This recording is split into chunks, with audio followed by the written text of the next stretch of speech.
Corona ಆರ್ಭಟ ಎಲ್ಲೆಡೆ ಇನ್ನೂ ಕೂಡ ಮುಂದುವರೆದಿದೆ. ರಾಜ್ಯ ಸರ್ಕಾರ ಕೂಡ ಇಂದಿನಿಂದ ಇಡೀ ರಾಜ್ಯದಲ್ಲಿ ಮೆಡಿಕಲ್ ಎಮರ್ಜೆನ್ಸಿ ಘೋಷಣೆ ಮಾಡಿತ್ತು. ಬಹುತೇಕ ಸ್ಥಳಗಳು ಖಾಲಿ ಹೊಡಿತಾ ಇದೆ. ಆದರೆ ಎಲ್ಲಕ್ಕಿಂತ ದೊಡ್ಡ ಪೆಟ್ಟು ಬೀಳ್ತಿರೋದು ವ್ಯಾಪಾರ ವಹಿವಾಟು ನಡೆಸೋರಿಗೆ.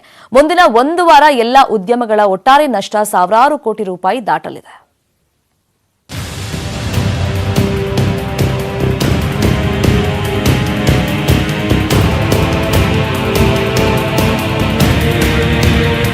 ಕೊರೋನಾ ಎಫೆಕ್ಟ್ನಿಂದ ಉಂಟಾಗಿರುವ ಶಟ್ ಡೌನ್ ಎಲ್ಲಾ ಉದ್ಯಮಗಳಿಗೂ ಭಾರಿ ಹೊಡೆತ ಕೊಡ್ತಾ ಇದೆ. ಭಾರಿ ಯಂತ್ರಗಳ ತಯಾರಿಕಾ ಮತ್ತು ಸಾಫ್ಟ್ವೇರ್ ಉದ್ಯಮಗಳಿಗೆ ಅತಿ ಹೆಚ್ಚು ನಷ್ಟವಾಗುತ್ತೆ ಎಂದು ಅಂದಾಜಿಸಲಾಗಿದೆ.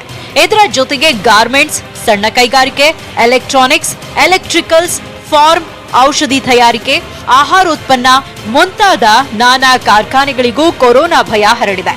ಹೆಚ್ಚು ಜನಸಂದಣಿ ಇರದಂತೆ ನೋಡಿಕೊಳ್ಳಬೇಕು ಎನ್ನುವ ಸರ್ಕಾರದ ಆದೇಶದಂತೆ ಮುಂದಿನ ಒಂದು ವಾರದವರೆಗೆ ಅನೇಕ ಕಾರ್ಖಾನೆ ಕಚೇರಿಗಳಿಗೆ ರಜೆ ಘೋಷಣೆ ಮಾಡಲಾಗಿದೆ. ಇದು ನೇರವಾಗಿ ಒಟ್ಟಾರೆ ಉದ್ಯಮದ ಆದಾಯಕ್ಕೆ ಪೆಟ್ಟು ಕೊಡಲಿದೆ.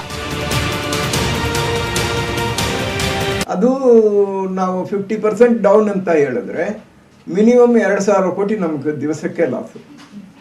ಆ 2,000 ಕೋಟಿನಲ್ಲಿ ಸರ್ವಿಸ್ ಇಂಡಸ್ಟ್ರಿ ಅಂದರೆ ಈ IT ಅವರೆಲ್ಲ ಮನೆಯಲ್ಲಿ ಕುತ್ಕೊಂಡು ಮಾರೋದು ಒಂದು 60% ಇದ್ದಾರೆ. ಅವರು ಮೇಜರ್ ಇಂಡಸ್ಟ್ರಿಯಲ್ ಪ್ರೊಡಕ್ಷನ್ಗೆ ಲಾಸು.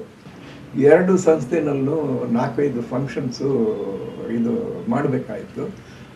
20 ಜನ 30 ಜನದಿಂದ 100 ಜನ 500 ಜನವರೆಗೆ ಬರುವ ಮೀಟಿಂಗ್ಸ್ ಅದೆಲ್ಲ ಎಲ್ಲ ನಾವು ಕ್ಯಾನ್ಸಲ್ ಮಾಡಬೇಕು. ಕರ್ನಾಟಕದಲ್ಲಿ ಒಂದು ದಿನದಲ್ಲಿ 2,000 ಕೋಟಿಯಿಂದ 2,500 ಕೋಟಿ ರೂಪಾಯಿಗಳವರೆಗೆ ವಹಿವಾಟು ನಡೆಯುತ್ತೆ.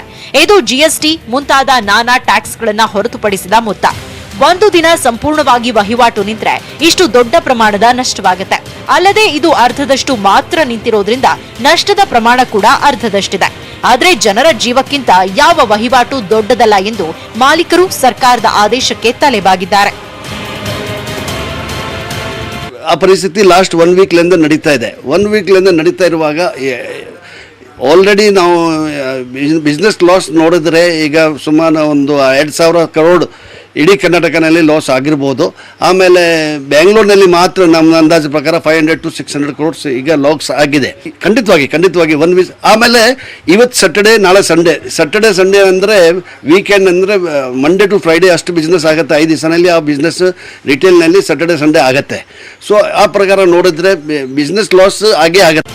ಮೊದಲೇ ಆರ್ಥಿಕ ಸಂಕಷ್ಟ, ಪಾತಾಳಕ್ಕಿಳಿದಿರುವ ಶೇರ್ ವ್ಯವಹಾರ, ನೆಲಕಚ್ಚಿರುವ ರೂಪಾಯಿ ಮೌಲ್ಯ, ಕುಸಿದಿರುವ ಆಮದು ರಫ್ತು ವ್ಯವಹಾರಗಳು, ಇದೆಲ್ಲದರ ಜೊತೆಗೆ ಈಗ ಅನಿವಾರ್ಯವಾಗಿ ಬಂದಿರುವ ಬಲವಂತದ ರಜೆಯಂತೆ ಕೊರೋನಾ ಎಮರ್ಜೆನ್ಸಿ ಇದೆ.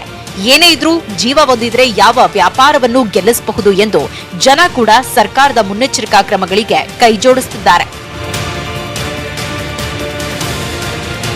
ಸೌಮ್ಯ ಕಳಸ, ಮೆಟ್ರೋ ಬ್ಯೂರೋ, ನ್ಯೂಸ್ 18 ಕನ್ನಡ.